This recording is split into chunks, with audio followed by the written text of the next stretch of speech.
गरीब की उड़ान की कहानी सुनने के साथ साथ चैनल को सब्सक्राइब कर दें ताकि हमेशा नई कहानी आपके लिए लाती रहूं। एक छोटे से गांव में सकूबाई नाम की एक महिला रहा करती थी। वह बहुत ही गरीब थी और गरीबी के चलते किराए के घर में रहा करती थी। उसके पति को गुजरे 2 साल हो गए थे।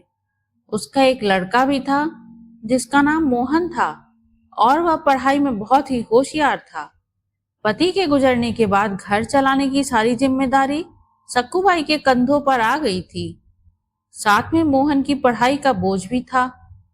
सक्कूबाई हमेशा सोचती थी कि उसका बेटा एक दिन बहुत बड़ा अफसर बनेगा। सक्कूबाई जब काम करने जाती थी तो मोहन भी उसके साथ जाता था। सक्कूबाई लोगों के घर जाकर बर्तन मांजा करती थी तो कहीं खाना बना देती और मोहन बैठे बैठे लोगों के घर आए अखबारों को बड़े ध्यान से पढ़ता रहता था। एक दिन जब मोहन अखबार पढ़ने लगा तो एक मालकिन ने बड़े उत्सुकता से कहा, अरे मोहन, अखबार पढ़ रहा है तू? अखबार पढ़कर क्या तू बड़ा अफसर बन जाएगा? इससे अच्छा तो तू अपनी माँ के कामों में हाथ बटा ले। इससे तेरी माँ की मदद तो हो जाएगी। इस पर मोहन बोला, मालकिन, मुझे बड़ा अफसर बनना है, कलेक्टर बनना है। हम किताबें नहीं खरीद सकते, इसलिए ज्यादा ज्ञान पाने के लिए मैं अखबार पढ़ लेता हूँ। मालकिन बोली, तुम और कलेक्टर बनोगे? शक्ल देखी है। और मालकिन जोर जोर से हंसने लगी। सकूबाई को यह बात बहुत बुरी लगी और वह दोनों वहां से चले गए। फिर सकूबाई ने शादियों में रोटी बनाने का काम शुरू किया और वह अकेले ही 15-20 किलो आटे की रोटियां बना देती थी। उसके लिए वह सुबह 3 बजे उठकर ही अपने घर में काम शुरू कर देती थी जिससे वो जल्दी जा सके। मोहन भी सुबह उठकर माँ की मदद करके अपनी पढ़ाई करता था। एक दिन अचानक मकान मालिक उनके पास आए और बोले, क्या सकूबाई, तुम और तुम्हारा बेटा सुबह के 3 बजे ही उठ जाते हो और लाइट जलाते हो। तुम्हारी वजह से बिजली का बिल ज्यादा आ रहा है।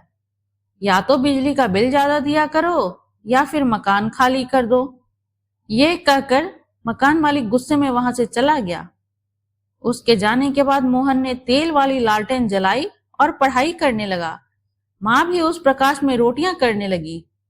ऐसे ही मोहन ने अगले कुछ साल मन लगाकर पढ़ाई की और क्लास में हमेशा पहले स्थान पर आने लगा।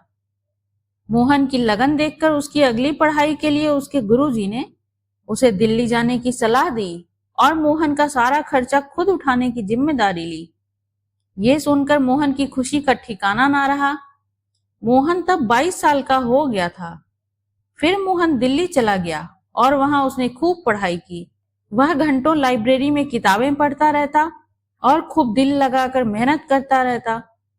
फिर एक दिन जब एग्जाम का टाइम आया तो रास्ते में जाते हुए उसकी टक्कर एक गाड़ी से हो गई और मोहन जमीन पर गिर पड़ा। उसके सिर पर और बाएं हाथ में चोट आई थी।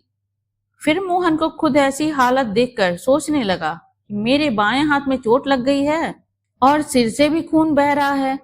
इस हालत में अस्पताल जाऊं या एग्जाम देने? अगर अस्पताल गया तो मेरा यह पूरा साल बर्बाद हो जाएगा और मेरे लिए मुमकिन नहीं है। और फिर दिल्ली में रहने का मेरा खर्चा भी कौन उठाएगा? फिर मोहन ने सोचा, मेरी बाएं हाथ में चोट लगी है, दायां हाथ तो अभी भी अच्छा है, मैं इस हाथ से ही एग्जाम दूंगा। फिर मोहन वहां से सीधा परीक्षा केंद्र गया और परीक्षा दी। परीक्षा देने के बाद मोहन अस्पताल में भर्ती हुआ और इलाज करवाया। मोहन ने अस्पताल में भी पढ़ाई जारी रखी और कुछ दिनों बाद इंटरव्यू अटेंड किया। इंटरव्यू अटेंड करने के बाद मोहन कुछ दिनों के लिए अपनी माँ के पास गांव वापस आ गया। कुछ दिनों बाद रिजल्ट के दिन माँ ने मोहन को अखबार खरीद कर लाकर दिया और मोहन को परिणाम देखने को कहा। मोहन ने रिजल्ट देखा और उसने जोर से चीख निकाली, माँ, मैं पास हो गया, तुम्हारा बेटा अफसर बन गया, मैं कलेक्टर बन गया हूँ माँ। यह सुनते ही माँ की आंखों से आंसू आने लगे और वह दोनों खुशी से रोने लगे। तो दोस्तों, इस कहानी से हमें क्या सीखने को मिला? हमें हमेशा अपना लक्ष्य प्राप्त करने के लिए कड़ी मेहनत करनी चाहिए। दुनिया चाहे हम पर हंसे या मजाक उड़ाए, लेकिन हमेशा अपने लक्ष्य का पीछा करना चाहिए। अपने लक्ष्य पर टिके रहने पर कामयाबी जरूर मिलती है। इस कहानी से आपको क्या शिक्षा मिली, कमेंट में जरूर बताएं। धन्यवाद।